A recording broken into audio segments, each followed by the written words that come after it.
하나님께서 신실하시다. 이게 하나님을 섬기는 사람에게 얼마나 귀한 것인지 모르겠습니다.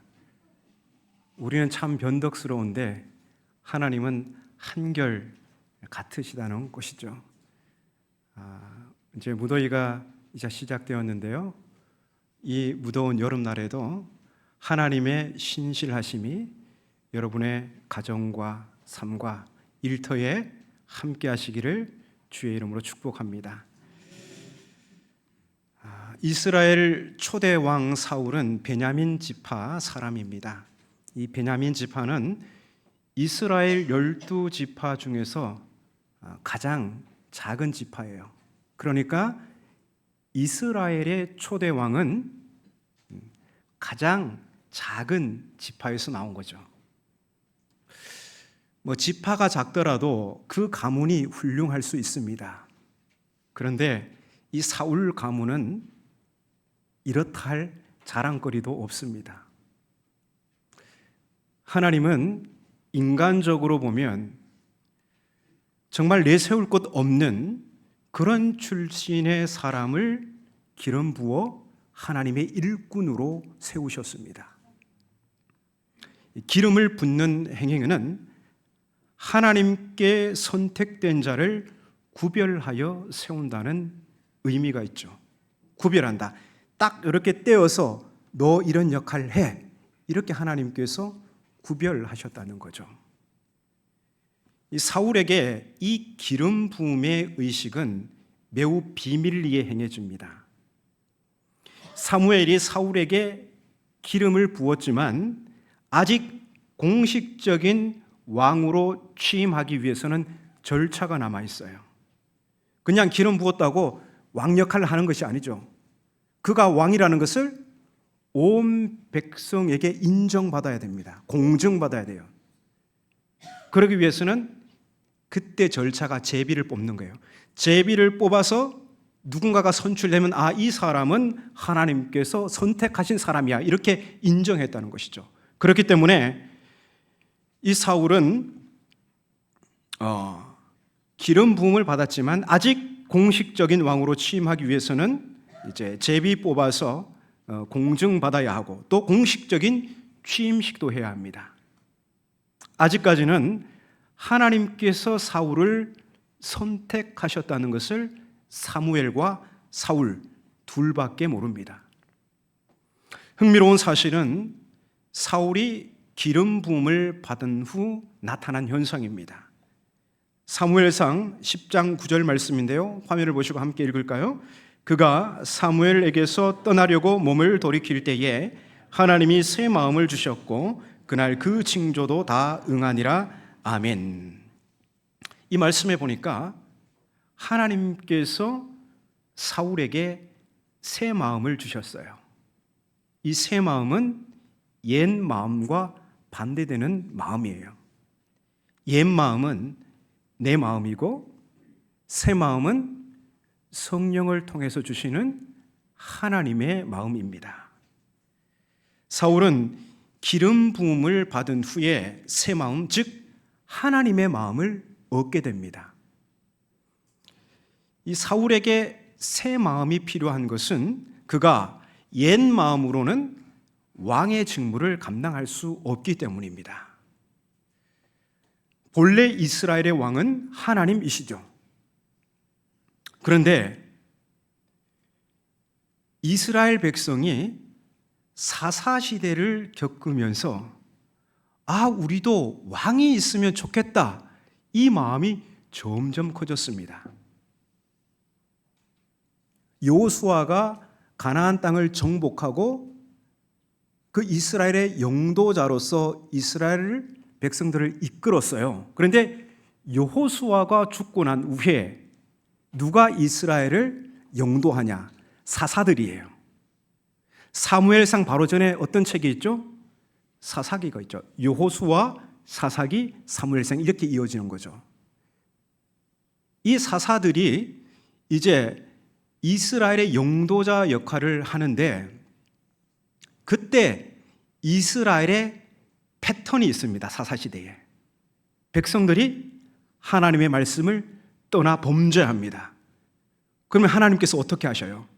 그 이스라엘을 주변 나라를 징계의 몽둥이로 삼아서 심판하십니다. 그러면 이스라엘은 어떻게 할까요? 하나님, 잘못했습니다.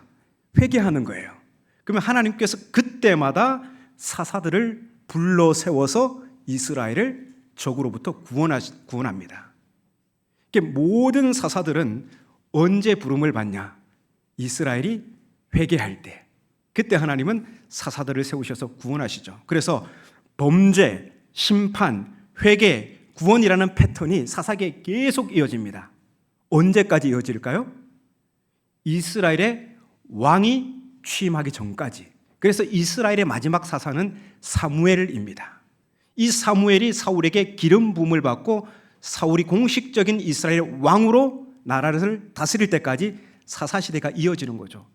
그런데 이 사사시대 후반부에 올 때 더욱더 이스라엘 백성들의 마음에서는 우리도 왕이 있으면 좋겠다, 이런 열망이 더욱더 커졌어요. 왜 이런 생각을 한 것일까요? 주변 나라를 보니까 이 주변 나라들은 다 왕이 있는 거예요. 왕이 있고 군대가 있고, 그러니까 엄청나게 힘이 센 거죠. 그래서 우리가 이들에게 당하고 있구나, 침략을 당해서 우리가 이렇게 고통을 겪고 있구나, 이렇게 생각한 것이죠. 그런데 실제 이스라엘이 고통받은 원인이 어디 있습니까? 하나님의 말씀에서 떠났기 때문이에요. 그런데 이스라엘 백성들은 오판한 거죠. 왕이 없어서 그래. 우리도 왕만 있으면 이런 수모를, 이런 고통을 겪지 않아도 돼. 그래서 사무엘상 8장에 보면 왕을 막 구합니다. 사무엘에게 우리도 왕을 세웁시다. 이들은 오판한 거죠. 그들이 고통을 겪고 있는 근본적인 원인은 하나님의 말씀을 떠났기 때문이에요.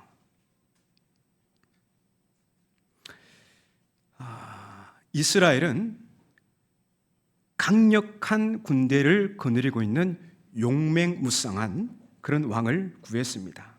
하지만 어느 시대에나 이스라엘의 운명을 갈랐던 기준, 그것은 사사시대뿐만 아닙니다. 그 이후에도, 그 이전에도, 그 왕정시대에도 이스라엘의 운명을 갈랐던 기준은 언제나 하나님 말씀에 대한 이스라엘의 통치자와 백성들의 태도였습니다. 이게 이스라엘의 운명을 갈랐던 거예요. 그래서 왕이 된 사울에게 중요한 것은 이것입니다. 이스라엘의 참왕은 하나님이시다. 그래서 이스라엘의 인간 왕은 하나님의 왕적 통치의 대리자이고, 그래서 그는 하나님의 마음을 알고 그대로 다스릴 때 이스라엘의 평화가 있다. 사울의 행정조직과 군대가 이스라엘의 승리와 평화를 담보하는 것이 아닙니다. 그래서 사울은 새 마음, 즉 하나님의 마음을 가져야 합니다. 그래야 하나님의 뜻대로 왕의 직무를 감당할 수 있습니다. 지금도 하나님께서는 하나님의 일꾼으로 부름받은 사람에게 성령을 부어주시는 이유가 새 마음, 즉 하나님의 마음을 알고 그대로 순종하도록 하기 위해서입니다.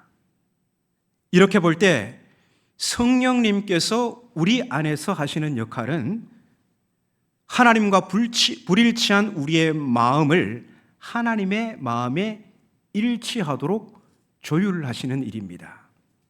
우리 마음이 완고할 때는 좀 이렇게 풀어주시고, 우리 마음이 좀 느슨할 때는 다시 좀 이렇게 팽팽하게 조여주시는 이 조율의 역할을 성령님이 하신다는 것이죠.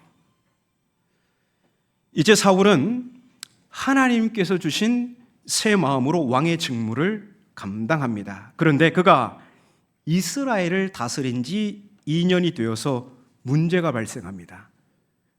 오늘 본문 이전에 13장 1절을 한번 보십시오. 그가 이스라엘을 다스린 지 2년에, 이런 표현이 있습니다. 이 표현은 그가 이스라엘을 다스린 지 얼마 되지 않아. 이렇게 읽을 수 있죠. 그래서 이 표현은 하나님의 뜻대로 이스라엘을 통치하라고 주신 하나님의 마음이 얼마나 빨리 변질될 수 있는가를 암시하고 있습니다. 사울은 본래 하나님의 영이 함께하는 사람이었어요. 사무엘상 10장 17절 이하에는 비밀리에 기름 부음을 받은 사울이 이제 온 백성 앞에서 왕으로 제비 뽑힌 내용을 소개하고 있습니다. 사울이 왕으로 선출되자 수많은 사람들, 우리도 왕이 있으면 좋겠다 이런 열망 가운데 있었던 사람들이, 수많은 사람들이 만세를 외치며 소리 지릅니다. 반면 일부 세력 중에는 왕으로서 자격을 의심하면서 사울을 멸시하는 사람들도 있었어요. 그러나 사울은 침묵하며 대응하지 않았습니다. 아직 공식적인 취임식 전이라서 사울은 집에 돌아가서 여느 때와 같이 밭에서 소를 몰고 있었습니다. 기름 부음도 받았고 제비도 뽑혀서 이제 사람들에게 알려졌고, 그러나 아직 취임식 전이에요. 그래서 내가 왕이 된 것 같은데 아직까지는 뭐 해야 돼요? 집으로 돌아가서 소를 몰고 있었습니다. 밭을 갈고 있었죠. 근데 그때 길르앗 야베스에서 보낸 전령들이 사울을 찾아와서 도움을 요청합니다. 암몬이라는 나라가 쳐들어와서 지금 전멸당할 위기에 놓였다는 것이죠. 이 길르앗 야베스는 요단 동편에 있는 이스라엘 땅입니다. 그러니까 이 지역도 이제 사울의 통치 구역인 것이죠. 사울이 왕으로 선출되었으니 이 길르앗 야베스 사람들이 사울을 급히 찾아와서 지원군을 요청한 것입니다. 근데 이 순간 밭을 갈고 있던 사울이 할 수 있는 게 무엇일까요?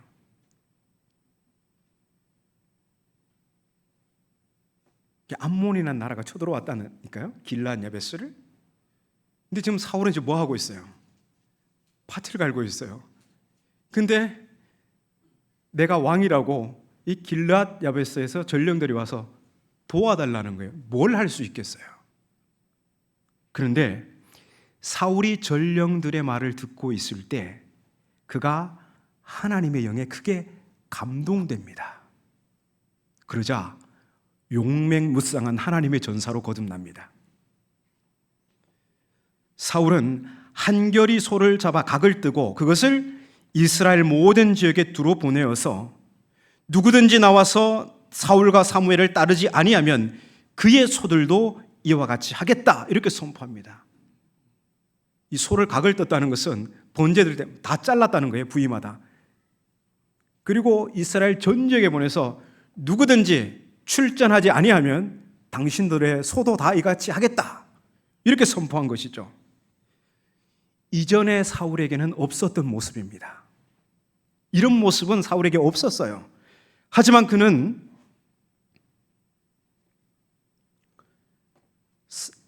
하나님의 영에 감동되자 이런 사람으로 변화된 것이죠.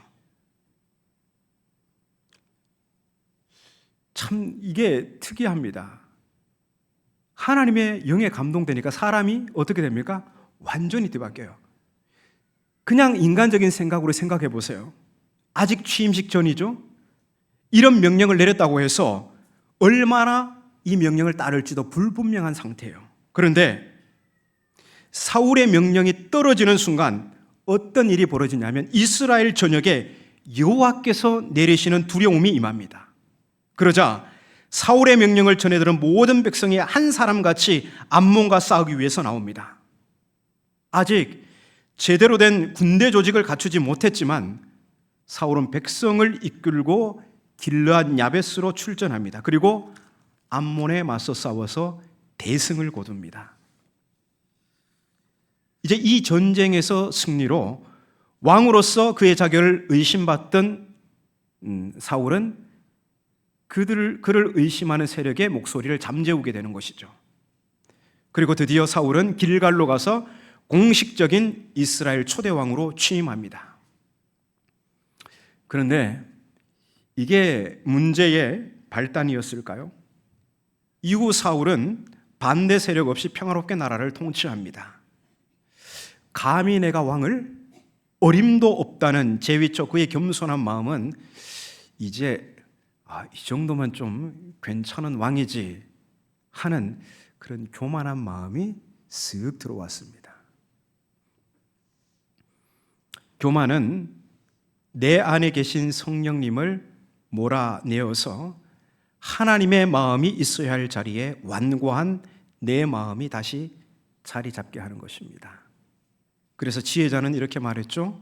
교만은 패망의 선봉이요 거만한 마음은 넘어짐의 앞잡이니라. 불과 1년밖에 지나지 않아 사울은 하나님의 마음과 어긋나게 됩니다. 그러니 어떤 일이 벌어집니까? 오늘 본문 블레셋과의 전쟁을 앞두고 큰 실수를 하고 맙니다. 제사를 집례할 사무엘이 정한 기한대로 오지 않고 백성들은 두려움에 하나둘 흩어지자 불안해진 사울은 백성들을 안심시키기 위해서 자기가 직접 제사를 집례합니다. 마치 시내산에 올라간 모세가 오랜 시간이 지나도 내려오지 않자 초조해진 백성들의 민심을 달래기 위해서 아론이 금송아지를 만들어서 그것을 가리켜 이는 너희를 애굽 땅에서 인도해낸 너희의 신이로다 이렇게 한 것처럼 말이죠. 사울의 행동 인간적으로는 이해할 수 있습니다. 그는 정한 기한을 정확하게 준수했습니다. 그들의 눈앞에는 이스라엘을 압도하는 블레셋 군대가 있죠. 더 이상 지체했다가는 낭패를 당할 게 뻔합니다. 불안한 백성들은 왕에게 묻습니다. 블레셋 군대와 맞설 무슨 방도가 있습니까? 사무엘 선지자는 왜 오지 않는 것입니까? 사울은 왕으로서 백성의 물음에 대답할 책임이 있고 그들의 마음을 안심시켜야 했습니다. 그래서 사울은 사무엘의 책망에 자신을 변론하죠.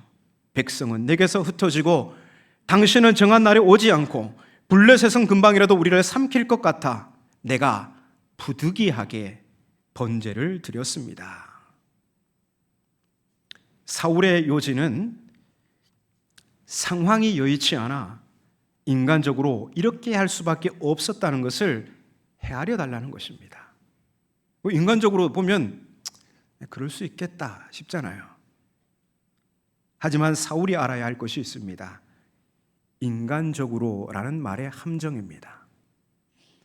인간적으로라는 말에는 하나님에 대한 불신과 자기 변명이 내포되어 있습니다.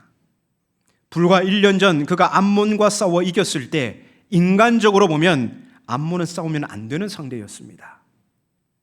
사울은 암몬 군대와 맞서 싸우면 패할 수밖에 없는 게 현실이었어요.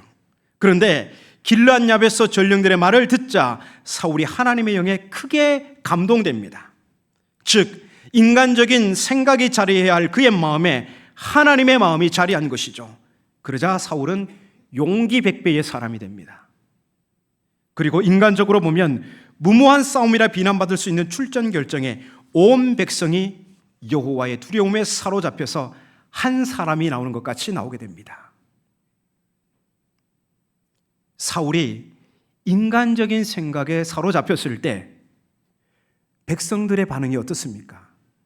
블레셋 군대를 보고 두려움에 사로잡힌 백성들이 하나둘씩 사울의 곁을 떠나갑니다. 하지만 사울이 하나님의 영에 크게 감동되어 하나님의 마음에 사로잡혔을 때 백성들은 여호와의 두려움에 사로잡혀 한 사람같이 나와 전열을 갖추게 됩니다. 이로써 믿음의 공동체에서 지도자가 구성원을 이끄는 힘이 어디에서 오는가를 우리는 분명히 알 수 있습니다. 그것은 하나님의 영에 크게 감동되어 하나님의 마음을 소유하는데 바로 지도자의 리더십이 있는 것입니다. 당장 구성원들의 불안을 달래기 위해서 인간적인 자구책을 내놓는 지도자는 구성원들을 이끌 수 없습니다. 왜냐하면 성령께서 함께 하시지 않기 때문이죠.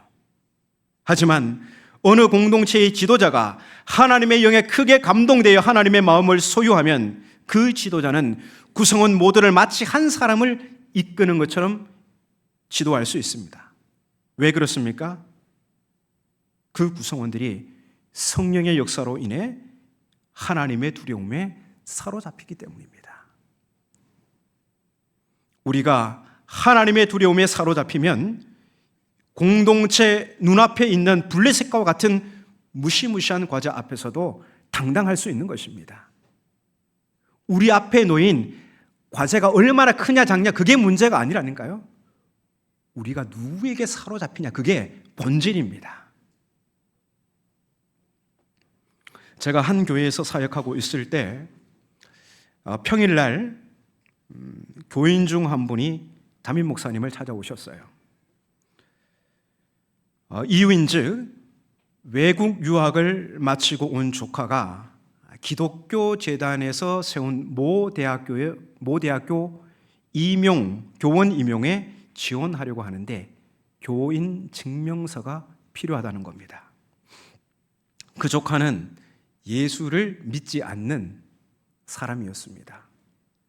그런데 그 학교는 기독교인이어야 지원이 가능했습니다. 그래서 교인이라는 증명서가 필요했던 것이죠. 자, 여러분 이때 담임 목사는 증명서를 발급해야 할까요? 하지 말아야 할까요?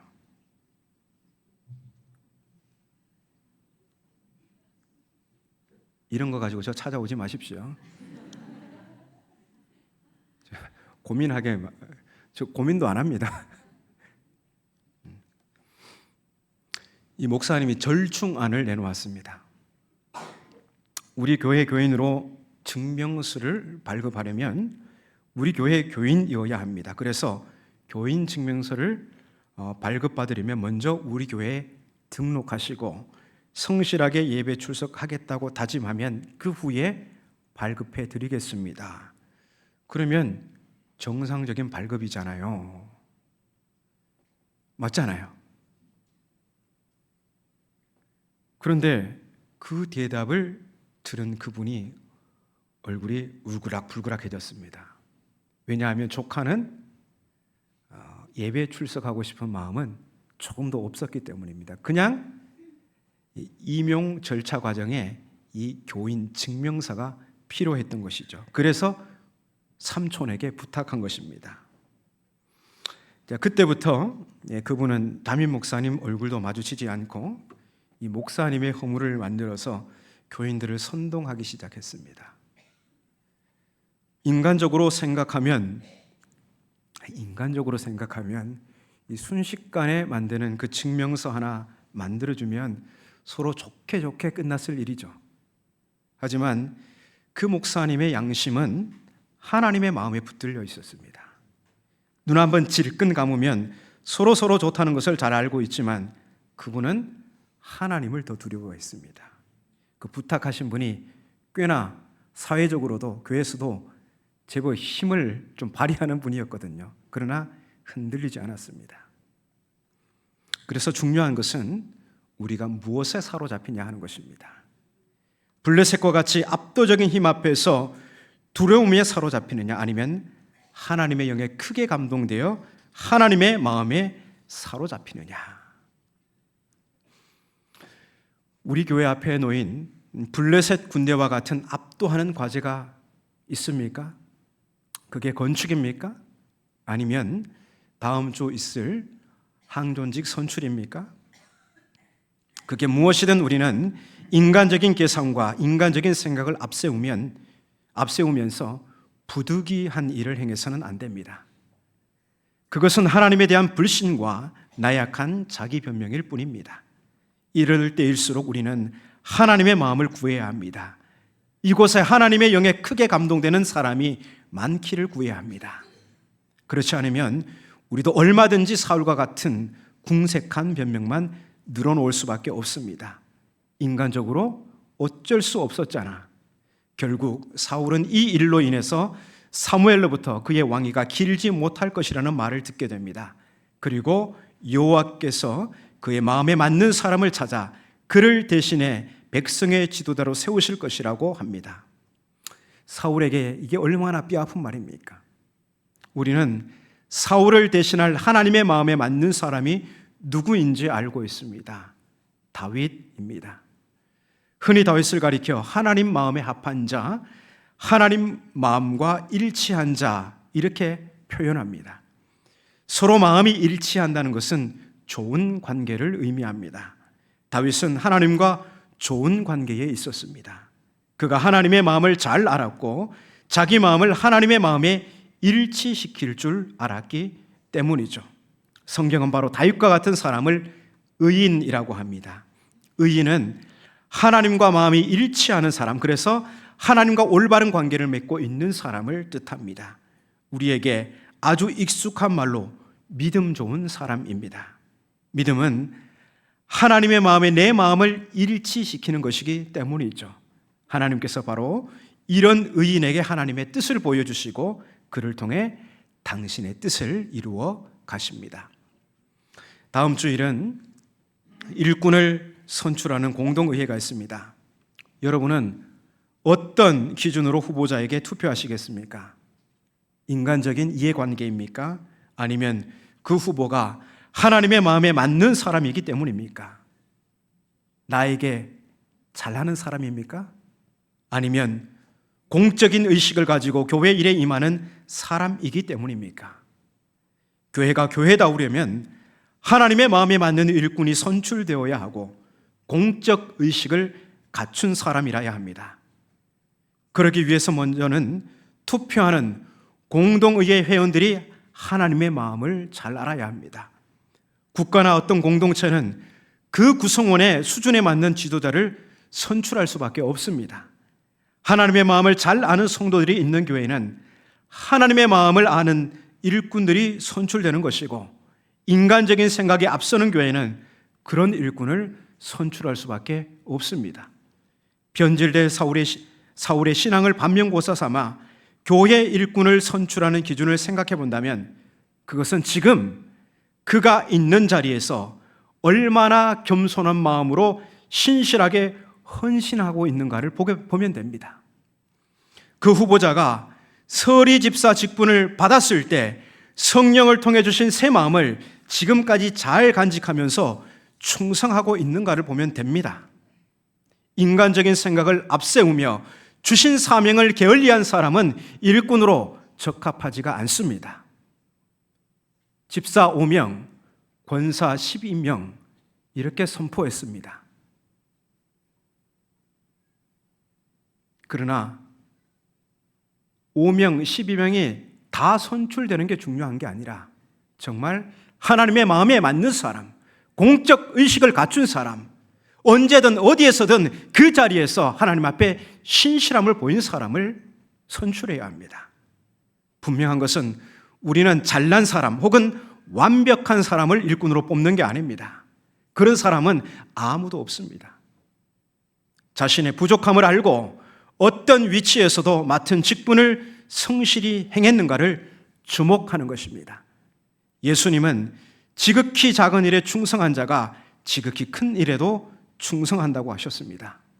부디 우리 모두가 성령이 주시는 새 마음, 하나님의 마음으로 신실한 일꾼을 선출하여 우리 함양교회가 더 나은 미래, 하나님이 꿈꾸시는 그 미래를 열어가는 교회가 되기를 바랍니다. 기도하겠습니다. 아버지 하나님, 우리 함양교회가 하나님의 마음에 맞는 일꾼을 선출하려고 합니다.